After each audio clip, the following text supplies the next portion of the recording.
Goal! That's in honor of the World Cup because Michael Hurt just scored a goal. Not going to tell you where. It's a secret. The porcelain goal. Would that be a goal in the porcelain bowl? Maybe we should stop the recording and re-record. Coffee talk, take 2. And go. We'd like to welcome you this morning to OB Coffee Talk in honor of the World Cup. We are so excited. If you missed probably the goal of the World Cup, Robin Van Persie, with a little skill and I think a little luck on his side, it was a pretty killer goal. If we had a website, I'd upload it, but we don't have a website. So, but man, we are so excited to be here. Sorry we got a little bit of a late start, but we are continuing in our You've Got Questions, We May Have Answers series. This is part 3, or Trace, or 1, 2, 3. Whatever you want it to be. So, this morning we're going to kick off with our first question. And that's talking in relation to, you have 3 priests or a prophet throughout the line all the way into 1 Samuel. You started off with Aaron, who was the first priest. He had 2 sons, Phineas and not Ferb, but it was it was somebody else. But they didn't follow in Aaron's footsteps, and they were basically went against the Lord's will, and they were put to death. Then you have Eli. And Eli is a priest serving God in 1 Samuel. And his sons did the exact same thing. Yeah, there you go. Logan is like a gifted name speaker for the biblical names. And so they didn't follow in Eli's footsteps either. Then you have Samuel, who was basically a prophet who was supposed to continue to lead God's people as God as their ruler, and he was to keep the people in tune with God, one with God, in a relationship with God. Yet his sons didn't even follow, to the point where Israel demanded a king because they knew that his sons were wicked, and so they were worried about who was going to lead them after Samuel had left. So I guess what it comes down to is this. You have 3 faithful men of God, and these are not the only examples probably out there, but you have 3 faithful men of God, and all 3 of them, their sons were wicked in the sight of the Lord. And what causes that, or how do we prevent that?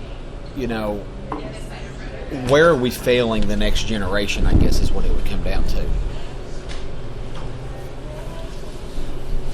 Which is a very challenging question. Yeah. I was just now thought about that. I think you got David and Absalom and that whole saga. And I think it'd be hard pressed to find someone more like God's heart than David. And even his kids. Yeah. Even his kids were a mess. When you think about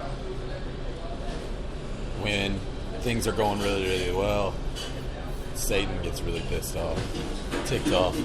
Sorry, channel my inner Caleb. And he attacks us where we're the most vulnerable. And, I mean, where does it hurt us as parents the most? With our kids, right? And so, I mean, he comes raining full force down on our children to try and attack us.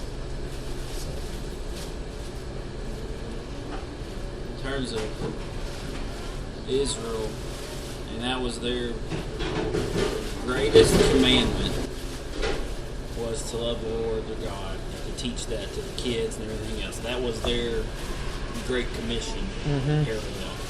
And we have problems following our command, but that's it. That's what we have to follow. And this is what they had to follow. They had to teach that to kids and talk to all the people and everything else. And we're about as successful as I would guess the modern church that we are with the Great Commission. Even though that doesn't mean that there's not success, but I think by and large, people are highly malleable when they're young, but they're still individuals and they're going to make their own choices. And the fact that we as parents, more than as shepherds of the next generation, that we can help influence them to make positive choices. It should really sober us and humble us to make sure that we're doing everything we can to ensure that happens. And I don't know if they were so caught up in their priesthood and their kingship that their family suffered. I mean, I'd say that's a possibility. As every one of us are pretty involved in everything else, and the family is usually the first to suffer for sure. That's one possibility, or another, they might have just ignored it. They might have thought, I think they were some proud people, and they might have thought, well, I'm saved, so to speak. My kid's going to be saved too, because that's the way we think. Well, my grandmother read me the Bible, my mom read me the Bible, I got a Bible, I'm going to heaven. Yeah, and this ain't your grandma's religion, though. Yeah, and I guess is, I mean, what's difficult about that, and I mean, ministers are as guilty of it today, and I mean, shoot, prepping for the sermon this Sunday, or for tomorrow, has been really challenging me in my relationship with my family, in my relationship with God, and where do my, I guess, loyalties lie. And we can get caught up in quote unquote serving God so much that we neglect the things that are closest to us. And I would say that's probably what it was. I mean, look at all the problems Israel had. Look at all the stuff that Aaron had to deal with on a day-to-day basis. That's still no excuse for his sons doing what they did. But look at what Eli was dealing with, and look at what Samuel was dealing with, and the people, constantly rising up, constantly complaining, constantly having problems, constantly throwing pity parties, constantly wanting to go back to Egypt, constantly doing this and doing that. And, I guess the thing comes is, when would he have had time for his family? But, like I said, that's still no excuse, because the Shema is very clear in Deuteronomy that you got to love the Lord your God with all your heart and mind. The Lord our God, the Lord is one. Love him with everything that you have. Teach this to your children everywhere you are. So I guess it comes down to is that we can make a lot of excuses of why this happened. I think the question comes down to this. How do we today foster the discipline of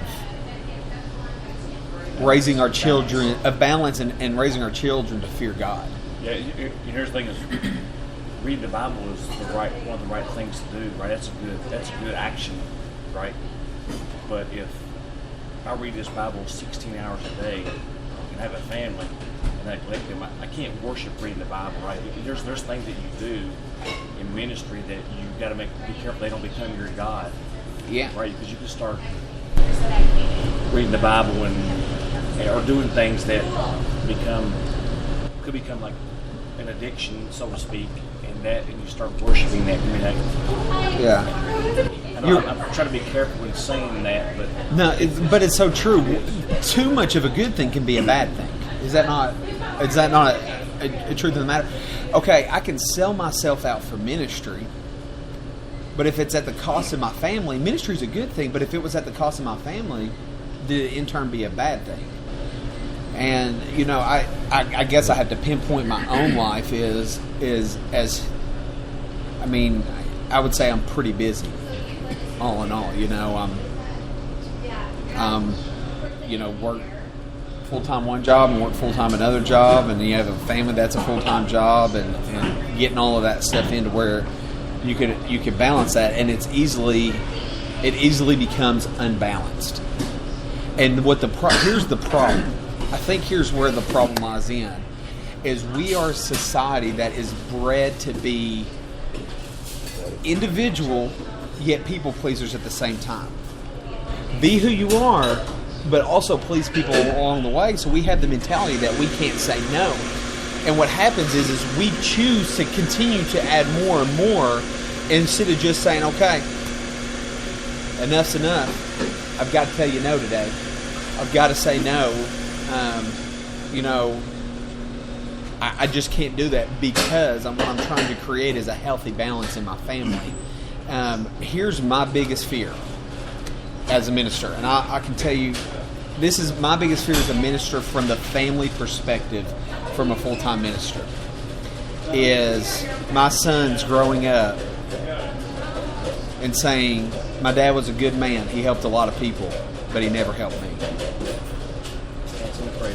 He made a lot of time for everybody else,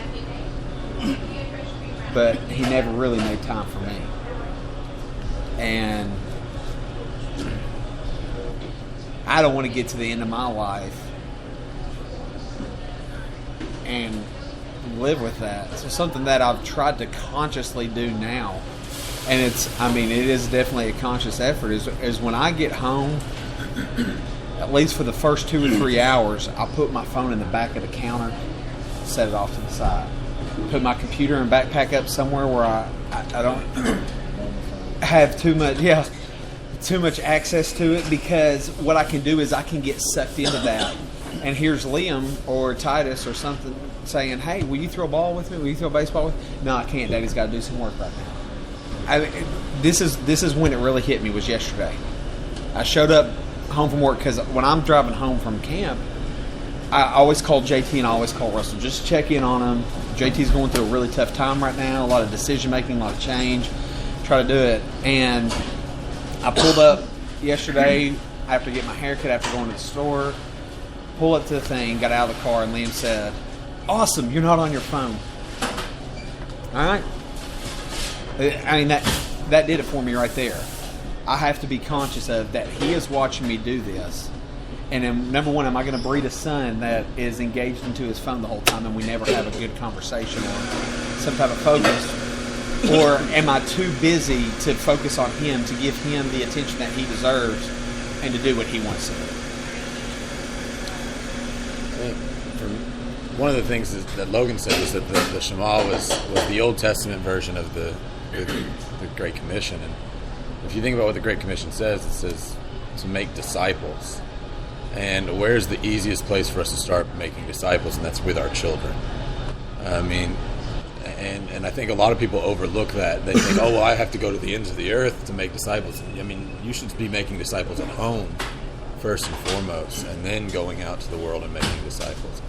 So, I mean, a lot of people overlook the fact that their children are people who also need to be made into disciples.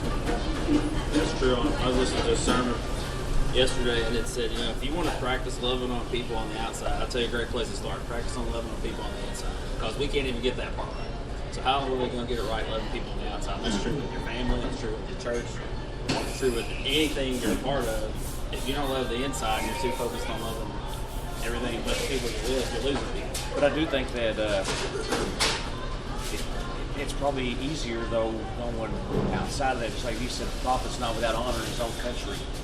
Your family members know all your flaws too, right? So, but I think you got to be prepared to use that as a life lesson too. Hey, Daddy's not perfect. Yeah, you're right. This should have been the correct action or response to that, and that was wrong. I think we got to use those, be humble and use those as life lessons, because if you don't do that, I think you're going to counter what you should be doing in the Great Commission. And yeah, your kids see through everything you do. I mean, your kids will see through everything. So, I mean, you've got to be, like you said, humble about it. So. And I don't know, I guess a lot of it is as Liam and Titus are getting older, I'm starting to see things from a totally different perspective. I mean, I have a kid who's going to be 8, and a lot of people say, oh, 8, what's the big deal? Well, Michael and Parker can speak to that because their kids are a lot older, and it goes by so fast that it's just like, okay, I don't want to turn around and he'd be gone off to college, and we never got to build a relationship that we could have built because Daddy was too busy doing something else.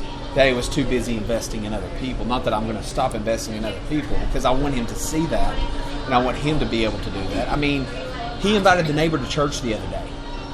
Walked up to him and said, "Hey, we're heading to church tomorrow. You want to come?" I mean, how cool is that? But at the same time, it has to start in the home. And Logan's right. Our kids, we're going to do the best we can, and we should strive to do the best we can. But our kids are going to get older, and they're going to make their own choices. And just like I'm not responsible as a pastor for everybody else's actions in the church, I can't be responsible for his actions and things that he chooses to do once he starts to becoming a full-fledged independent adult. He's going to make decisions. What I hope is that he watched my life. I was an example enough to him that I raised him in the fear of the Lord, to respect and honor God, and to have that spiritual discipline, that he would make appropriate choices. Now, we're not always going to all make good choices, but that would, I guess, be my prayer. It's so tough as they get older and they become on their own or whatever. You start seeing some of these decisions, and you can see how they're going down either the right path or the wrong path. When you start looking at it from a father's perspective like that, you're like, and then you have those real conversations. But you think about, now let's take it on the level of God looking at us as a father also. So I mean, how we treat our kids, God just, let's multiply that love, multiply it even more than that. How he wants us to go down the right path, but again, we have our free will to do that. Yeah, it hurts when you see a child that you help mold and all those things, and they make a bad decision, start going the wrong path. It hurts. It's like, man. Sometimes those conversations are difficult. And they don't mean they're going to go down the right path either. Yeah, I just think about all the grief the five of us caused my mom and dad. I mean, I'm sure we caused my mom and dad a lot of grief and a lot of heartache, some more than others, but you're right. I mean, how much it's got to hurt the parent, to get to that point. And I'm not to that point because Liam's not really making his own decisions right now. We basically make every decision for him. What I'm teaching him right now is I'm teaching him character. And one of the things we're working on is reaction and responding to a situation. And I don't know. I look at it and it's really cool to see when you give them a little bit of responsibility and they make right decisions, right? Yes. More responsibility, but it's really neat to see when they do make that, they have that right response. Mm-hmm. I just, preachers' kids have their own stereotype pinned against them. I mean, Liam's already lost according to the world before he wins because he's a preacher's kid. So is Titus. One thing I was reading the other day, and I did a lot of thinking on this, but you have, no matter the children's response, you can't love them less. Right. I mean, God doesn't love us less. Because of the decisions we make. Even though we can't be in the presence of sin, he doesn't love us less. And as a parent, your response, I mean, there's some chastisement, some discipline that comes in, but you still got to make sure you don't love them less, and they can't see that you love them less based on the condition. Mm-hmm. That's hard. You ain't kidding. Yeah, it's very difficult. Yeah. It's an uphill battle. There's no doubt about that.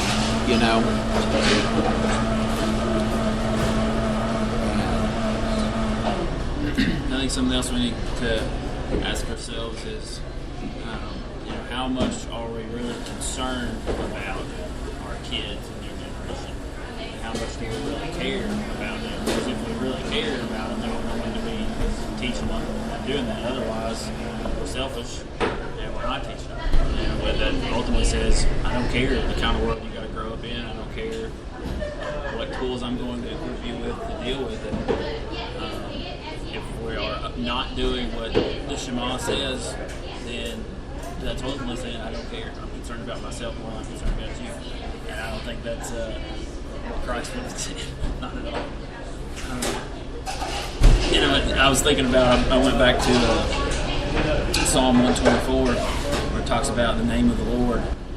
We talked about it a couple of weeks ago. God is supremely concerned with His name and His reputation being carried forward. And we should have that same concern. Because of that, we should be more than eager to teach that to our kids and to other people instead of reporting them or just ignoring them. It's a good point, because I think about the students I have, and the people who are from Union County, they'll be like, oh, well, that's such and such kid. That's such and such's kid. So, I mean, like, when Cohen gets older, they're going to say, that's Dustin and Leah's kid. And how he acts is going to reflect on us. And the way we act reflects, just like the way we act reflects on the God that we serve. Oh, well, he's a Christian. He claims to be this. And he's over here smoking crack on the weekend.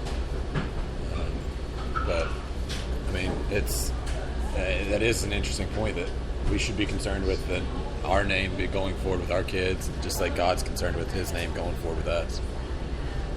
And just think, in practical terms, we don't let people diss our parents or those people we know in general. If someone was sitting over here bad-mouthing Harvard, I'm not going to let that just stick around. Maybe if it was you, but not Harvard. I probably deserve it. So, but we stand up for people we love, and who do we love more than God? And if we're not saying anything, or if we're not living like we should be for Him, then ultimately we're not standing up for His name. And it's hard to say, I love you, God, I'll serve you with everything, but I'm going to let the people sit here and badmouth you like you love Him. Well, you can. When I was a kid, I remember telling people, your mama wears combat boots, and I can recall how the offense I took to that, because somebody was talking about my mother. And you're right, we'll stand up for those that we love and we believe in, regardless of the fault. And God is the same way with us. We should be the same way. He stands up for us regardless of our faults, because He is our Father. I didn't ask Him to fill it up. You're right. I leave room for some coffee.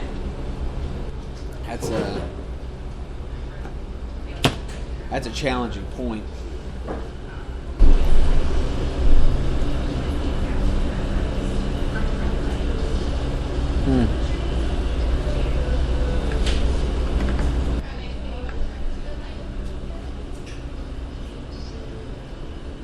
Dead silence comes over the crowd. I was just thinking, what if it's true? What if your mom did wear combat boots? Well, then... And your point is? It would be totally true. You're right, my mama does, and she'll kick you in the teeth. So, I don't know. I mean, we have a huge responsibility, a huge challenge, and the challenge is all-encompassing, because it is. We have a commission to reach the world, a mission to go, and we also have a mission that same mission starts right in our own homes. And I can be physically present and psychologically absent. I can be physically absent and psychologically absent. I can be physically absent and psychologically present, or however you want to do all of those, psychology terms and stuff of what's going on. But I mean, so often I think we are physically there, I'd say more often than not, and we are psychologically totally oblivious to what's going on around us. And we kind of check ourselves out at home when it comes to our wives, when it comes to our children, and how we can get so consumed with stuff, things, whatever. And It's intentional engagement. yeah, just like it is, in engaging relationships, It is intentional.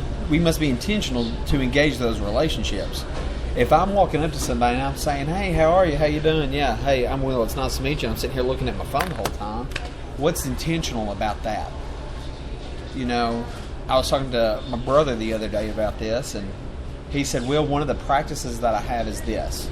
When I go out to lunch with somebody, when somebody asks me out to lunch, or I ask them out to lunch, or I go to visit somebody, my practice is to turn my phone off. Because I want to be able to engage them completely. And when I know my phone's off, I know my phone's not going off. I know my phone isn't buzzing. I know it's not going to ring. And I know somebody's not going to call me and interrupt whatever it is that's going on. And that's intentionality. But it's very difficult to do. You know, it's like the article on nomophobia that I posted. It's on Encounter's Facebook page. It's on my Facebook page. And it's out there. The irony and all this, yeah. But to go out and read that, and it makes you really think about and have a more conscious attitude, perspective, whatever you want to call it, to engage the people that you're around. And I mean, it requires intentionality because it's so easy to get sucked into it. Like, your phone will vibrate and you'll get a text, and then you're like, "Oh crap, hang on, I got to respond to this," and then you're gone.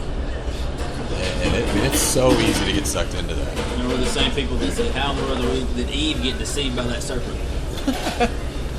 I would have done that, right? That was me. People think that, right? Just like I told you the other night, I've only had my smartphone since December, and I can tell a huge difference just the way that I work now than I did a year ago. You should just put your phone on sleep mode all the time. Maybe you just answer it. Yeah, I mean, Just leave it turned off. smartphones, it's just like anything. Your greatest strength is your greatest weakness. And smartphones can be your greatest strength, but it can also be your biggest weakness and your biggest downfall. And, I mean, what if our Bible vibrated like our phone did?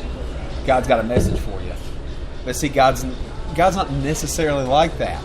That's an God, idea. God is not I actually going... do have a Bible app that does vibrate.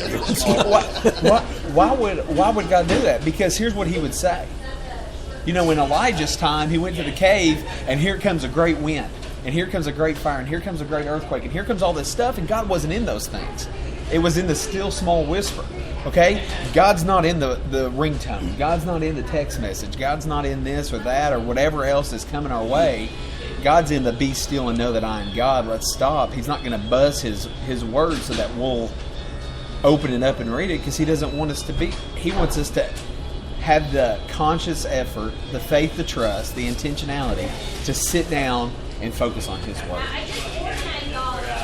And I think that's the same thing when it comes to anything in life. You know, our kids have a buzzer that goes off, a little vibration text, and it gets dimmer and dimmer and dimmer the more we become distracted. And it's this right here. Daddy, daddy, daddy, daddy, daddy, daddy. Not now. Go ask somebody else. Daddy. Daddy. And it's, you know, that, I mean, that's it over and over and over, and eventually that's going to fade. Yeah.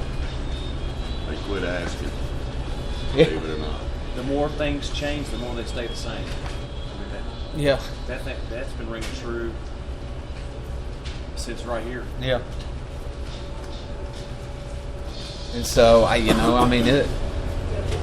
know. I've just been really challenged this week as this sermon's probably the most personally, all my sermons are convicting to me because I feel like God's trying to teach me something, but this one has been the most personal convicting one I have ever written.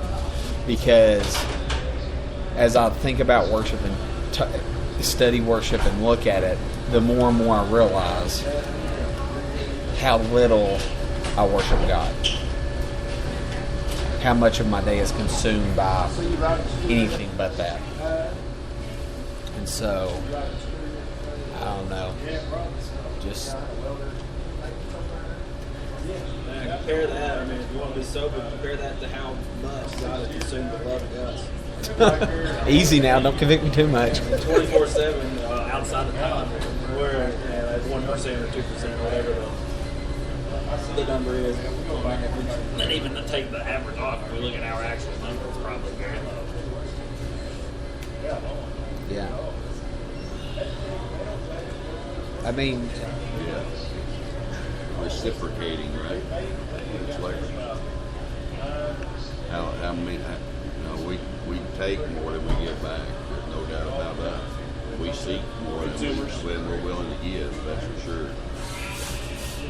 Yeah, I'm still waiting for Calvin and Avonlea to, acknowledge something I'm getting. Oh, I know. And you know what? And I've told this story before too about how our children. When was the last time one of my kids called me up and said, "Morning, Dad. What can I do for you today?" And never. Don't happen. But you know what? Dad, I need this. Dad, could you help me with this? Dad, hey, I need this.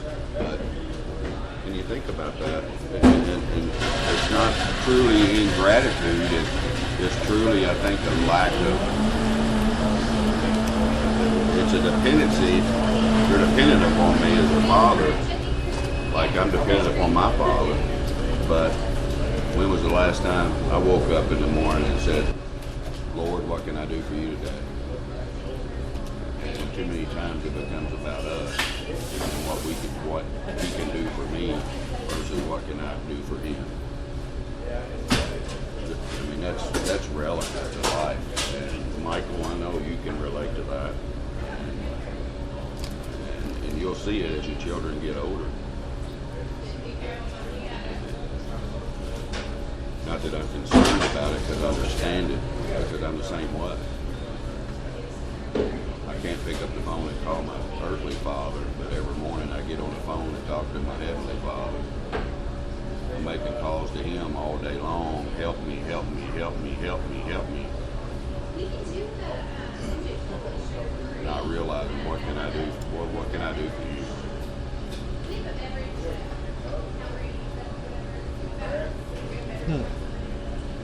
Does that make any sense? Hello. If we have just the ounce of gratitude. Yeah. But we take not only provision for that, we take forgiveness for granted. We take every single thing God does for granted.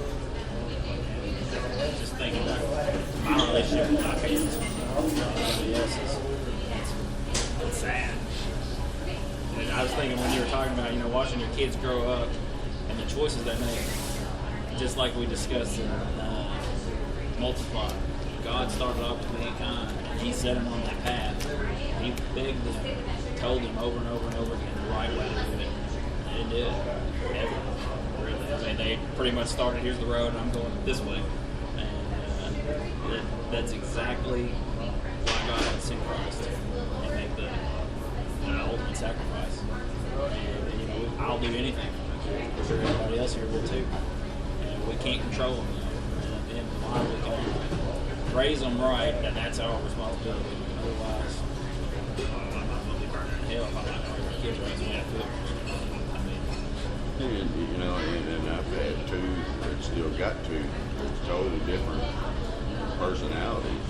And you look at Scripture and you look at what the children of Israel went through. I've got one that it's kind of, he's got the. He came from Israel, I believe that. He must have been raised during the time Moses was there.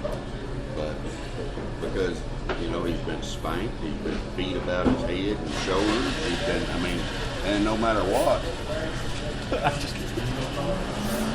statute of limitations has run out on him. But regardless, he never turned, and it was always, and it's still today. Help me, help me, help me, help me, help me. If he was raised with Moses, how old does that make you? Yeah. You just call me Methuselah from now on. Papaw. Papa Methuselah. It's so true. That's just, man. But think about it. We would do anything for our kids. I mean, literally. I know I'd take a bullet for mine, but how often am I willing to stop and just throw a baseball? It's not about what we would do for them. It's more about what we do to them. And with them. Think about that. You know, what are we doing to them by not living an example of a godly life? What are we doing to them by not sharing the time and giving them the time that they deserve? They can be convicted right there. Because I know how I've got my priorities mixed up several times throughout my life. And I wasn't there when I needed to be there because I felt the need to do something else. I mean, I invest in a lot of people. I feel like I do, and I feel like if anybody calls, I'll leave at the drop of a hat. And sometimes Lynn will say, well, Dad, where are you going tonight? Well, so-and-so called. I've got to go sit down and meet with them. And, you know, I hope that as I make time for those people that he realizes that I make time for him too. But that there's a point in time where if I'm gone every night of the week, then I'm not doing what I'm supposed to be doing as a parent. There are times that I've got to sit down and I've just got to stop and I've got to say, okay, enough's enough. You know, some of the times people can wait. Sometimes the things in this world can wait, and time with my kids can't. And I just got to stop and, I guess, smell the roses. Well, too many times in life, we get caught up in what we're doing for people instead of what we're doing to people. Yeah. In reality, we think that working 75, 80 hours a week, we're doing it for our family. Well, okay, what are you doing to your family because you're doing that? And is it, you know, what's the pros and cons? Yeah. Are you doing that for your family so you can provide them things in this world that you know is not going to last? You know, we talked about last week, the question was kind of basically, why does God do the things he does in essence? And God could have made people not procreate. He could have made people, you know, storks could have just delivered babies. He could have did anything he wanted to. But he chose to create marriage. It was like one of the very first things he decided to do, create a family for a purpose. Otherwise, he would have all been asexual and just split off and everybody looked the same. Or he could have did anything he wanted to do. But he chose to do it this way.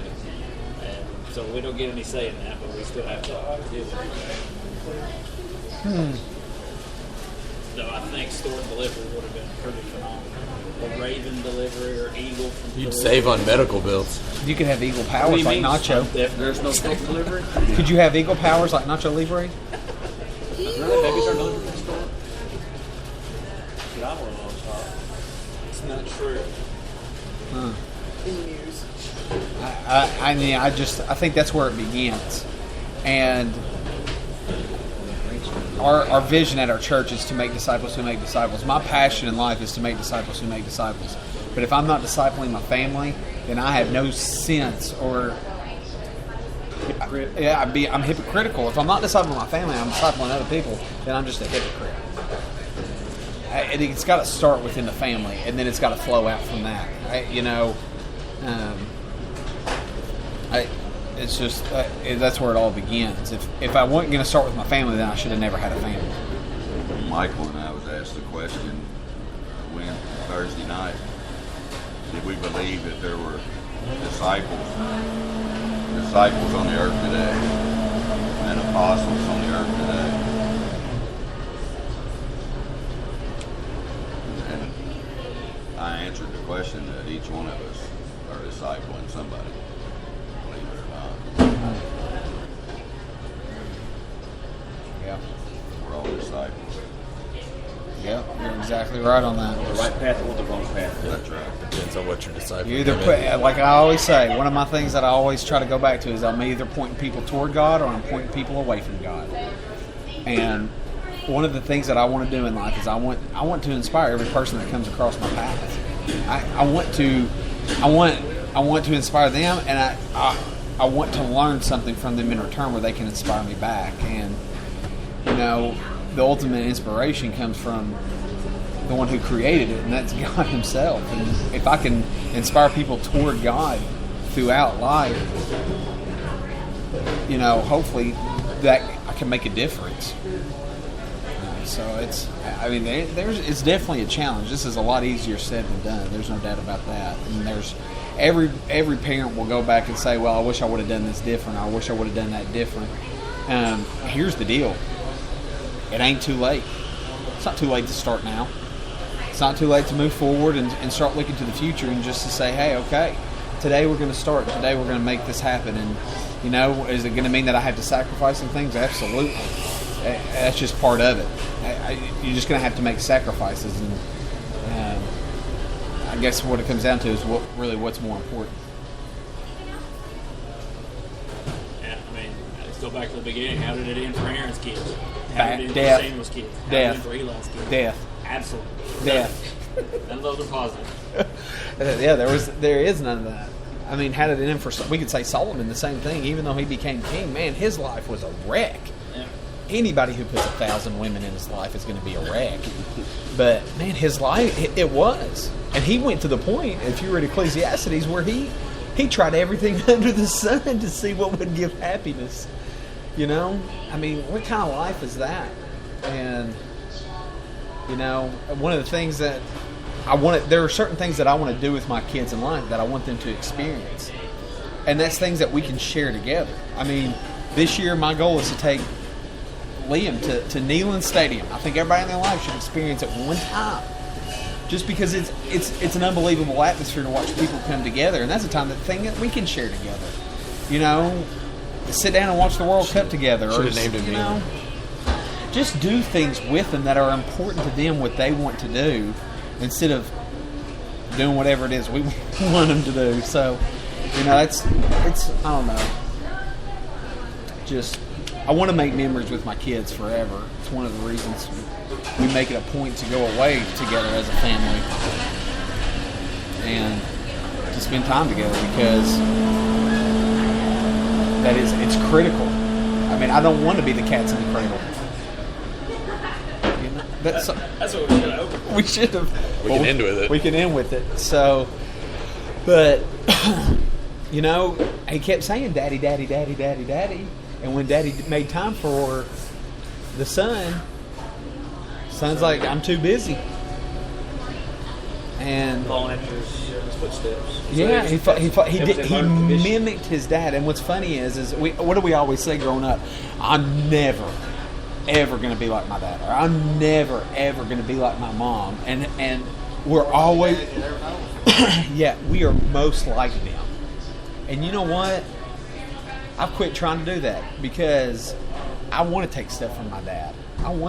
My dad's got a lot of good qualities, my mom's got a lot of good qualities, and I want those things to shine in my life and show them that, you know what, y'all did a great job and you invested in us. And I can remember one of the best memories I had of my dad is that he at least he didn't make every single, but he at least attempted to make every single soccer game.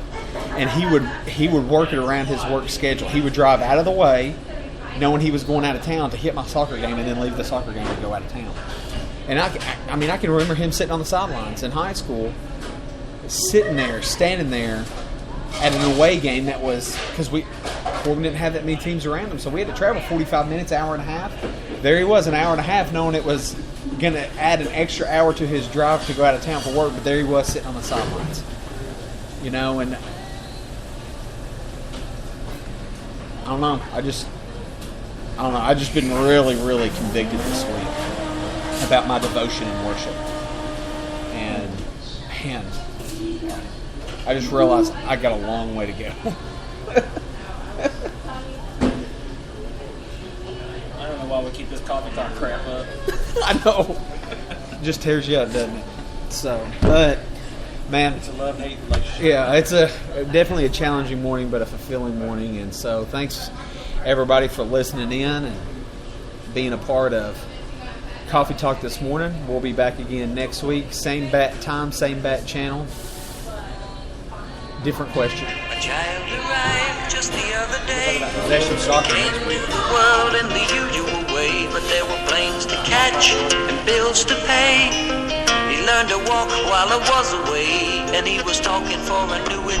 And as he grew, he'd say, I'm gonna be like you, Dad. You know I'm gonna be like you. in the cradle and the silver